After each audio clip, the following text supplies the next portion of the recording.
Hello and welcome to today's episode of the Work at Home Rockstar Podcast. I'm excited for today's episode. I am speaking with the founder and CEO of Pearlfectionista. And what she does is she helps first generation professionals to build their vision and use the wealth strategies that are used by the 1% to achieve them. So I'm excited to be rocking out today with Shanan Terale. Hey, Shannon, you ready to rock? Yes, I am. Let's roll. Love it. Love it. Let's roll. So we always start off here in a good note. So tell me a story of success that we can be inspired by. Story of success. So I'm a first generation college student. I came from my family lost their home when I was a kid. So my family didn't have much. And I literally went to an underperforming school, but had devised a track to one, teach myself what I needed to know outside of school and to get the test scores that I needed, got into my dream school. And by the way, I almost didn't even apply. I Hmm. went to the post office, had the application all together, went to the machine where you could get that stamp, and with the postmark date on the last day to mail it, and actually held the application for almost a week Hmm. before dropping it in the mailbox because I was afraid of getting turned down by Columbia. But I realized if I didn't submit it, I would be telling myself no. Yeah. So I dropped it in the mailbox and I said, I'll release it and see what happens. And a few months later, I was accepted to Columbia and went there for undergrad. So that's probably one of my proudest versions of success because it was a moment of self doubt. And the biggest hurdle to my dream was actually me. Yeah. Yeah. Like that quote, you miss 100% of the chances you don't take, right?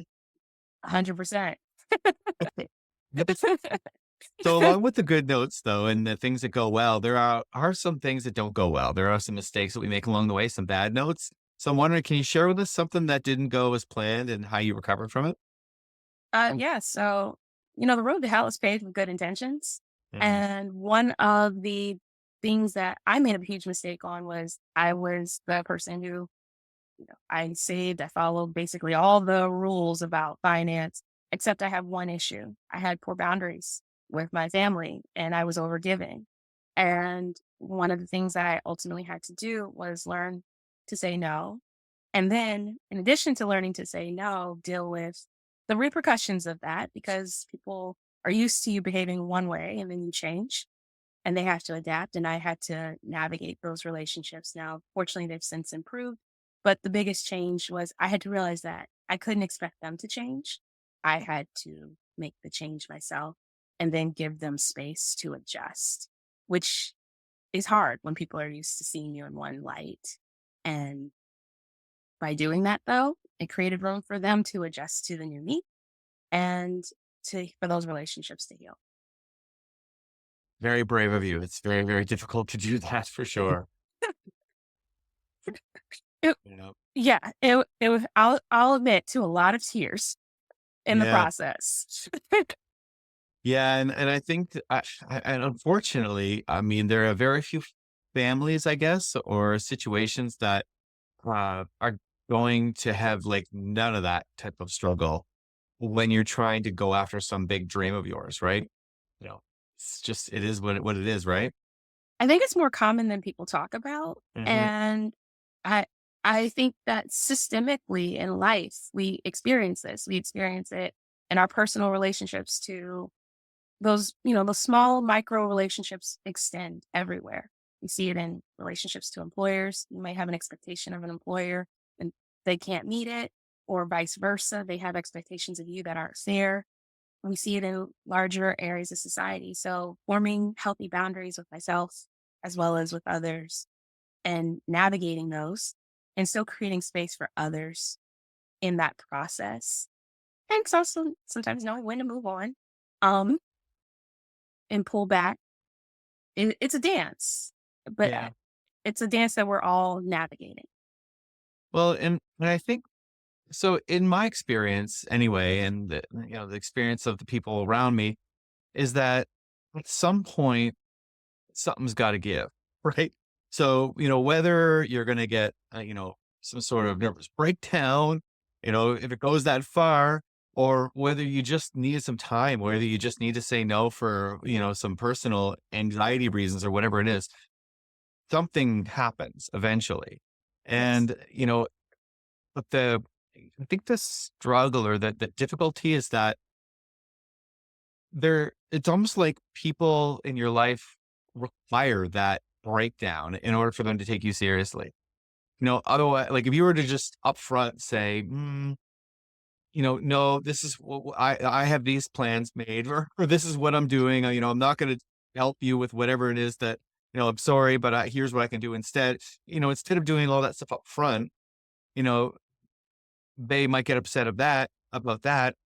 They need you to like just be like done. And then, oh, okay, well now we'll leave them alone. Now we'll leave her alone. Right. Is that what you noticed too? Or, Yes, because ultimately they need the incentive to change.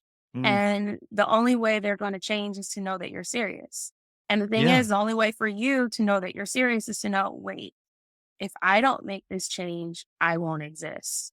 Either way, they're not going to have contact with me now, or they're not going to have contact with me forever, quite yeah, literally. Right. So now at that point, I'm saying I'd rather take the kind road of letting you lose contact with me now so you can have me for the extended future, possibly under certain healthy conditions, but I have to set the conditions that can create that future. And then letting them know, okay, but you need to have that thing that says, okay, if I don't put my mask on, we're all dying. If I don't put yeah, my mask on, I'm dying. And that's the thing that makes you say against that pressure, because we all want our tribe. We all want to fit in. Our family is our first tribe. yeah, And to break that, you need something, you need a pretty strong motivation. It's not inconvenience that really does it. It's it's an existential crisis that yeah, does it. Um, to stand up against something like that. So that's what I found. And family needs to know, wait, if I don't change, I may not have they if they value the relationship, they would rather have something and do what it takes to have something than nothing. yeah, And it reveals that. So that's why they realize, wait, I get nothing, but I need this person in my life too. Like that's my daughter, that's my sibling, that's they need that, so they make the changes because now they have a problem. yeah. Yeah, it's so tough. I would get that this is like it's super controversial, right? It's but I mean it's truly, you get to this point where you kind of hit the end of your rope and now you have a meltdown, and that's that's more okay than being upfront and going, you know what, if I don't take myself seriously, if I, stop, if I don't take this me time or whatever this happens to be, then I am going to have like a breakdown, and you're going to get that version of me. Right. But for some reason, that is less accepted than the meltdown itself. It's like, oh, the meltdown makes me realize that you're serious. Whereas you just saying I'm serious is not enough. Right. Actions speak louder than words, and Mhm. I think that's the biggest thing is when you have that meltdown is your actions start to align with what you're saying, Mm, as opposed to they're hearing one message, "I can't," but yeah. what you're doing is saying, "Yes, I can." Yeah. Yeah. Yeah. Yeah. And Yeah. because those actions speak louder than words, you need them to align, Yeah. Wow. and it's hard. It's a deep start up to this conversation, Shannon. I tend to hang out in the deep side of the pool, not literally. That's awesome. Well, so now let's move into learning from the best, learning from others. So is this something like where did this lesson come from somebody else, or was this like what kinds of lessons do you learn from other people? Fair. So I'm someone I was the kid who studied a lot in school. So I was the person who read so many books. So oftentimes learning from other people came from reading. Mm, Before I had access to anyone, I was a kid who hung out at the library. And ultimately, those are some of the best minds. Their ideas have stood the test of time in many yeah. cases. And Fortunately, I went to some great schools where you have amazing professors and teachers who have seen things that I had never seen. And as a first generation college student, I started off thinking there's really only 5 opportunities out there: doctor, lawyer, teacher, police officer, or some type of civil servant type role, and of course, politician, right? But which is still a civil servant, but on steroids, right? Should But be. It should be. should be the ideal. We can only dream, Yeah. um, or live the nightmare. But that being said, those were the 5 things that I knew. Other things did not exist as far as I knew in my area. So how did I discover what else was out there? Well, I had to read and I had to be around people who had seen things. And the only other way that you can learn is to experience. But there are some experiences in life I don't want. So my thought was, if I learn from some of the best people, and there'll be experiences that everyone has to go through that are troublesome, like my boundaries experience, etc. Some things are just your lot in life. But there are experiences that I don't have to have. Yeah. And so if I learn from the best minds, I can at least avoid, if I can avoid 50 to 70 or even 90% of those, I'm ahead of the curve. And Oh, yeah. that was my thought. Let me find the biggest percentage of the experiences in life that I can avoid, should avoid, just by learning from people. No. And working in the fields I've worked in professional services and law at what are called big law firms, where they have hundreds or thousands of attorneys working on some of the biggest deals that are going on in the world. Well, those are people who have practiced for 10, 20, 30, 40 years at the highest levels. They know a lot. And Yeah. so I can't get that experience in a very short amount of time, but I can learn from their experience in a shorter amount of time and then apply it. Yeah, I like what you're saying. And I think that well, we do learn more deeply, I think, from the experiences that we have, right? I mean, if there's a lesson that you haven't learned yet, well, then you're going to keep on coming out with that lesson, right? You are. Until you learn it, you move forward, right? However, like I like what you're saying, because you don't you don't have to have those painful experiences if you go and you learn it from somebody else and you just don't go down that path. However, sometimes for whatever reason, we end up going down that path anyway. We end up learning those things. But I mean, I hear that's part of the reason why I've got this podcast, is because you know, rather than learning through the mistakes, maybe you can listen to a podcast and actually listen to someone else's mistake and go, okay, well, I'm not going to go down that path. I'm going to go down this path instead. Right. Yeah. And now the success that you get along that path isn't as much of a teacher as the failure is, It is not. but it's it's not bad. It's not bad. My thought is, if I can avoid some of I call them, there are different types of potholes we can face in life.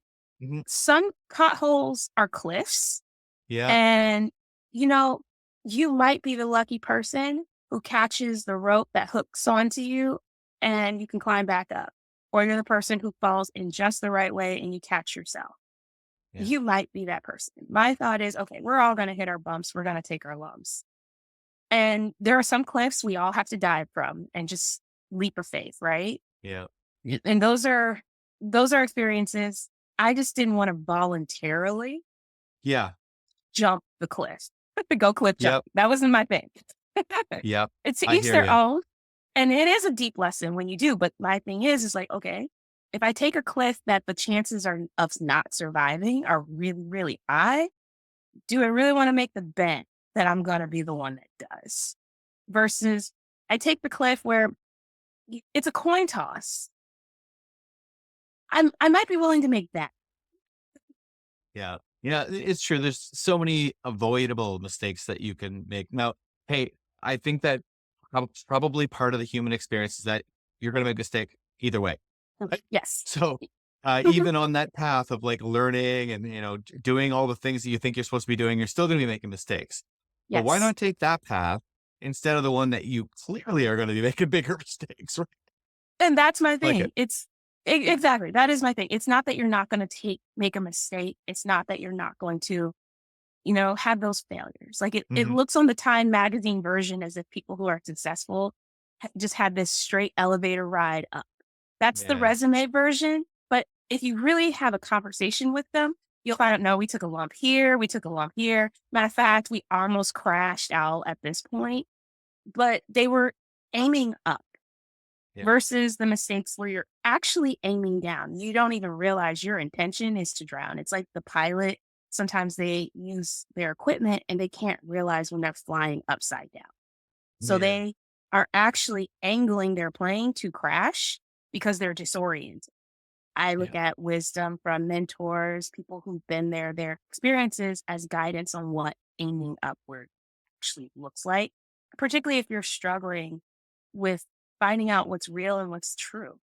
Mm. I think that people act as if it's so clear what's right and what's true.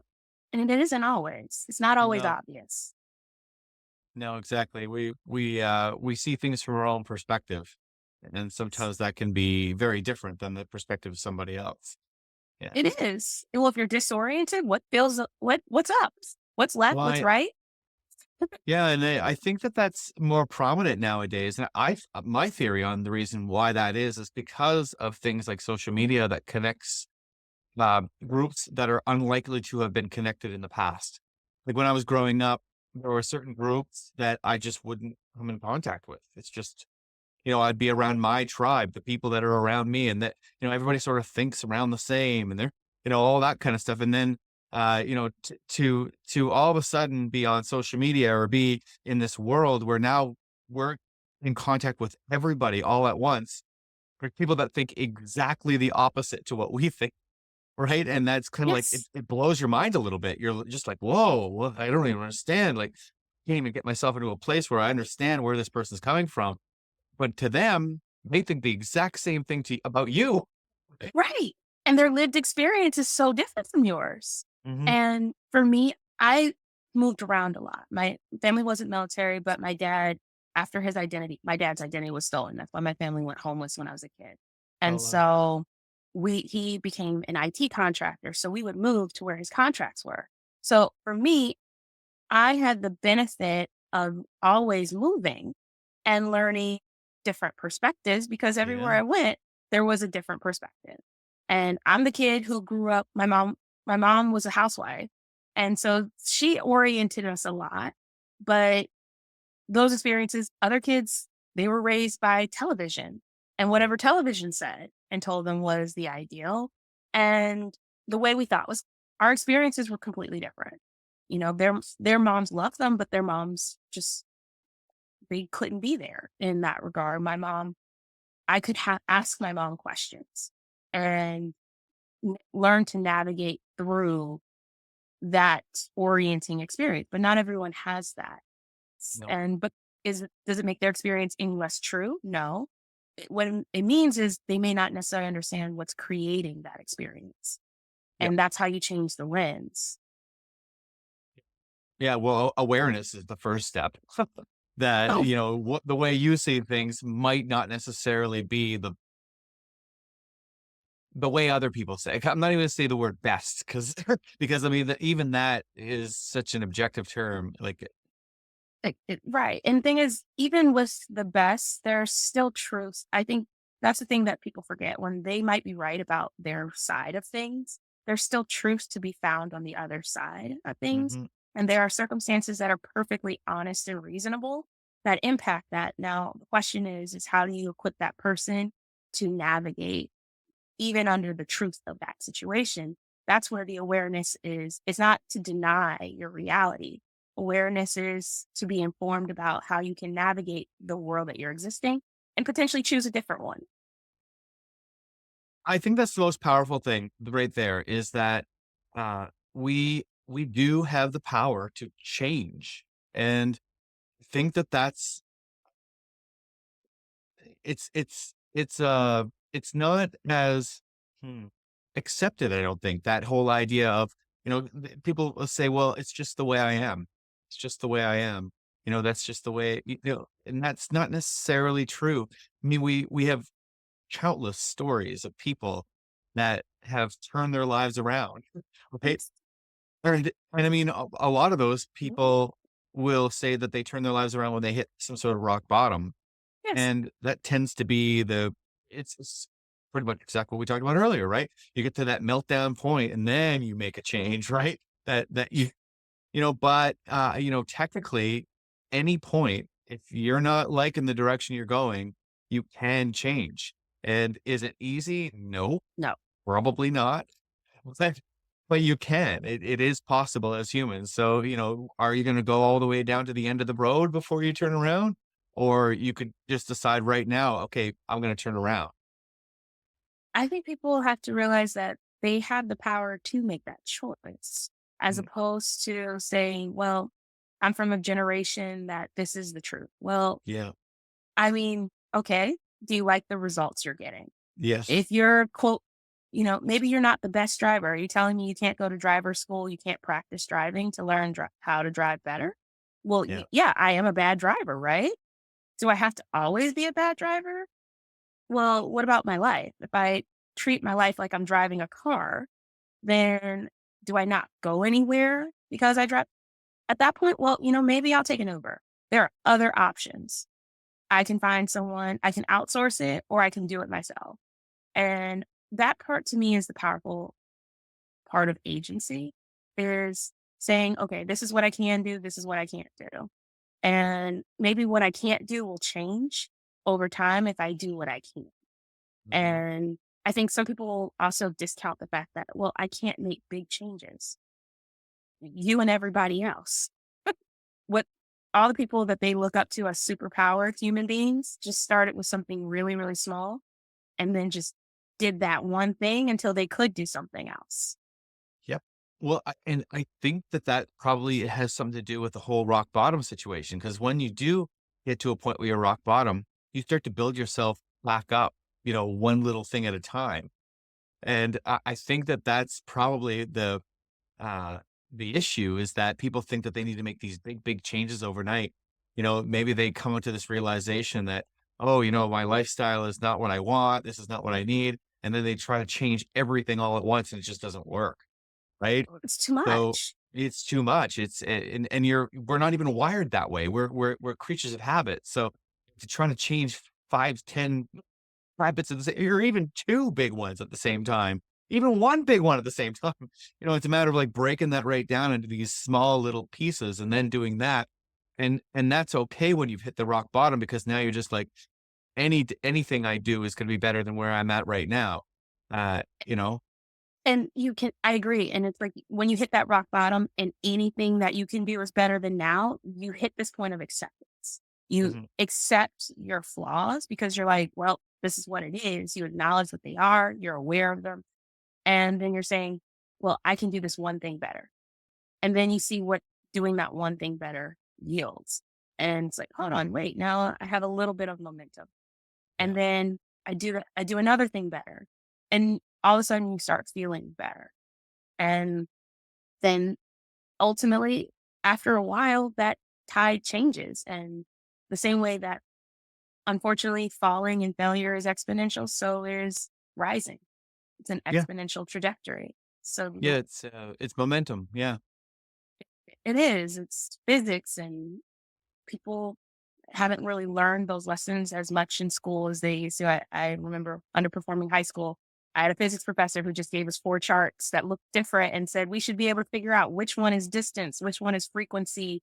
But if you don't know and you've never seen acceleration and deceleration and you don't understand those underlying equations, what the theory of it is, what it looks like, you're just looking at these pictures and you're like, I just see a squiggly line, a line that curves up, a line that curves down, and a line that goes straight.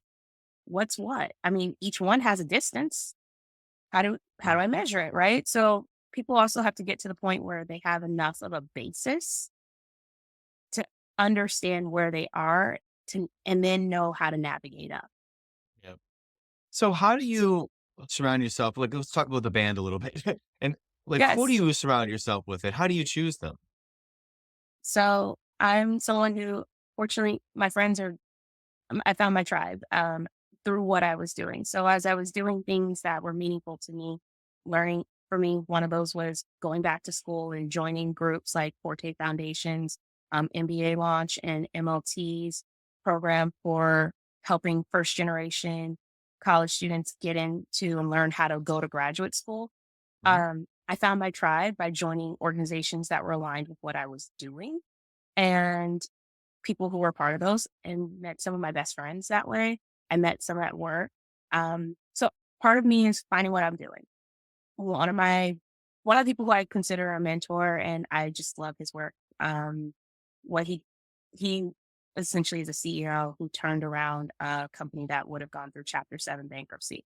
I met him when I was very junior practicing law as a bankruptcy attorney, and his whole thought process around how he was able to turn that company around. He did a speech, and I just reached out to him. It just resonated. Everything about it hit home to me, and I was just like, I need more of this perspective in my life, and Mm. I would love to stay in touch. And people, you'd be surprised. People like that are actually very happy to entreat you and to provide any wisdom they can share. And I didn't and don't really want anything from him except for to learn from him, like to hear his thoughts and learn how to integrate the way he thinks into the way I think. Because he knows so much more than I do. And sometimes it's just asking. I'm not saying everybody will respond that way. I've definitely met people who I ask questions to, and they, gave me the political answer, which is not an answer. Mm. And weren't eager to help. I've met those, but don't let those people discourage you. They're not your tribe. Find the people who want to help, who want to give Yeah. you information. You're not asking even for their money. You're just asking for a little bit of time and wisdom. Yeah. Yeah, I agree. And I mean, hey, who knows what that person was going through in their life as well. When you ask them, like, I mean, when you think about it from, we talk about the perspective, right? I mean, Yes. if someone asked you in a bad time, you might give that political answer because you have something to deal with, right? So it's not necessarily a personal thing. It's not you, right? It I'd say really is just the bad timing, right? exactly. I'd say 95% of the times that you hear no when you're asking for just knowledge and wisdom has nothing to do with you. No. It could be a bad time. It could be that this person has so much going on in their life that, you know what, they are behaving badly. It Yep. could be that it could be a number of things. Maybe they're mishearing your question just because of where they're at and they don't think they have an answer and they don't want to admit they don't know it. But 95% of the time, it has nothing to do with you. No. The other 5%, well, okay, maybe I can ask, is this a good time? But if the time was already scheduled and you ask the question, well, ti this being a good time was not the issue. It it's one or the other two things that Yeah. they have going on. So it's just not taking it personal And is moving forward, yeah. yeah. So, And Shannon, it's time for your guest solo. So tell me what's exciting in your business right now. so I am expanding and I'm literally creating more of what I would call an evergreen version of my program where I got app approval and was able to get the app released on Google as well as Apple, where I can actually deliver content where people can visually engage with what I'm doing versus just talking one to one, which limits my audience to people who have much more exposure to certain topics in business and risk management than I would want. I wanted it to be accessible to anyone who's operating a business, whether it's from home, even people who are trying to figure out, I'm an employee. How can I be a better employee or create my own opportunities outside of my employer if they can't create them for me, but I like what I do? I wanted to make it so, okay, people have a life guide to how wealthy one percenters are systematically creating wealth. It's not by accident. Much of it is not entitlement since you figure what, and almost 2/3 of millionaires are first generation millionaires. I didn't know that. Yeah, it's a very high percentage.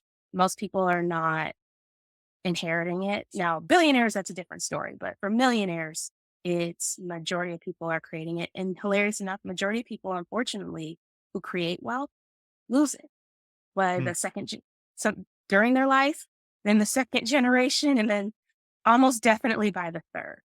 And ultimately, there are certain families out there, and I've worked for one of them. It was at a family office. They were a billionaire family. They have systems in place, and it's the interpersonal system as well as the business systems that they're using that actually allow them to transition over time. But, not all of this stuff is dependent on your actual money. It's dependent on just knowing how to set things up and doing it yeah. for your budget. And a lot of it technically is free, but people don't know how to do it. And some of it you do have to require it does require professional assistance, but that does not mean it needs to be expensive professional assistance. But people don't know that because they also don't know what questions to ask and look for. And even if someone's a fiduciary, they're only a fiduciary to your expressed thoughts and interests because it's hard to infer what someone does not tell you. They can assume, but you Yes. might actually disagree if you don't have a good lay of the land. Yep. So my goal was to make that more accessible for people. So having an evergreen way of delivering that program for me is huge. Yeah.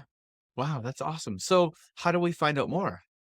So one can I do have a newsletter that people can join, and I'm always happy to share people, and they can get free tips from me as well as they can follow me on I'm on Instagram. I'm on Facebook as Shanan Terale as well as TikTok. I am growing my presence in those areas. I admit I am not the person who's ever wanted to be out front, but I also realize it's not fair to people for me to hide in the background. Okay. I have to actually get out of my own comfort zone and speak and show people, okay, these are ways that you can do this. And if they don't see me, how will they ever know about this? So those are the best Exactly. ways to get in touch with me. And I would love it if people do, if they like what I'm saying, like and follow up. I love to give as much as I can. Some things it's too much to just share, but as much as I can, I like to give something that people can use. Um, Cool. So, what's the also, website? um, so shannonterrell.com is being released and they'll be able to follow me. And then Perfectionista itself will have has a website that's dedicated to the content and talking more about it and what's being offered. Nice. This has been a really, really cool and deep conversation. Thank you so much. Thank you. Thank you for having me. I appreciate it. Awesome. And thanks also to everybody who's listening. Make sure you subscribe, rate, and comment. And we'll see you next time on the Work at Home Rockstar podcast.